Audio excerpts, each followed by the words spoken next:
कल्पना करो किसी दिन खबर आए अचानक कि ईरान ने भारत के खिलाफ एक बड़ा बयान दे दिया है और मिडल ईस्ट में तनाव इतना बढ़ जाए कि दुनिया को दो हिस्सों में बंटना पड़ जाए। तो भारत के साथ कौन कौन से देश खड़े होंगे और ईरान के साथ कौन कौन से देश जाएंगे? ऐसा हुआ तो क्या सच में ईरान भारत पे हमला कर सकता है? आज हम इसी सवाल की सच्चाई जानने वाले हैं जो बहुत सारे लोगों को पता तक नहीं है। सबसे पहले हम समझेंगे कि ईरान की ताकत क्या है। ईरान मिडल ईस्ट का एक बहुत शक्तिशाली देश माना जाता है। उसके पास करीबन हजारों मिसाइल है। ईरान की सेना भी काफी मजबूत है और माना जाता है कि मिडल ईस्ट के कई देशों पे ईरान का दबदबा है।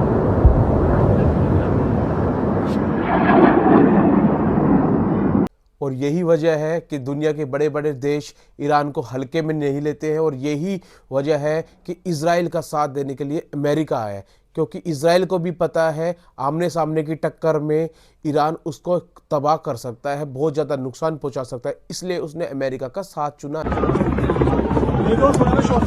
लेकिन हम बात करें अपने भारत की, तो भारत एक देश नहीं, दुनिया की सबसे बड़ी शक्तिशाली सेनाओं में से एक है। भारत के पास आधुनिक फाइटर जेट्स हैं, लंबी लंबी मिसाइलें हैं और परमाणु शक्तियां भी हैं। यानी अगर कभी भारत पे हमला हुआ तो भारत अपनी रक्षा करने के लिए सक्षम है। अब सबसे बड़ा सवाल ये है कि क्या भारत पे ईरान सच में हमला कर सकता है? असल में इसकी संभावना कम मानी जाती है, क्योंकि भारत और ईरान में दुश्मनी उस तरह की नहीं है अभी तक कि जो ईरान भारत पे हमला करने आए और भारत भी चुपचाप बैठ के उसको सहन करे। इसके अलावा दोनों देशों के बीच में दूरी भी काफ़ी है और दोनों देशों के बीच में काफ़ी देश भी आते हैं। अगर मान लो फ्यूचर में तनाव इतना बढ़ जाए कि हालात युद्ध जैसे बन जाए तो क्या होगा? तो यह सिर्फ दो देशों के बीच में युद्ध नहीं होगा, दुनिया के काफ़ी बड़े बड़े देश इसमें पार्टिसिपेंट बन जाएंगे और मैं सच बताऊं तो पूरी दुनिया की अर्थव्यवस्था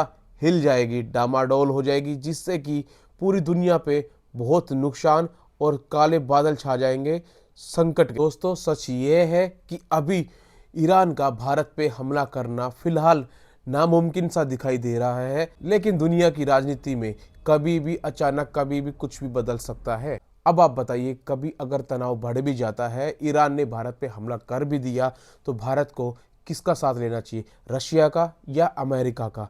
क्योंकि दोस्तों, ना तो रशिया अमेरिका का दोस्त है, ना अमेरिका रशिया का दोस्त है, लेकिन भारत के आज के समय में दोनों दोस्त हैं। तो आप अपनी राय ज़रूर बताइए कि भारत पे अगर हमला होता है तो भारत को क्या करना चाहिए, मोदी को क्या करना चाहिए। धन्यवाद दोस्तों।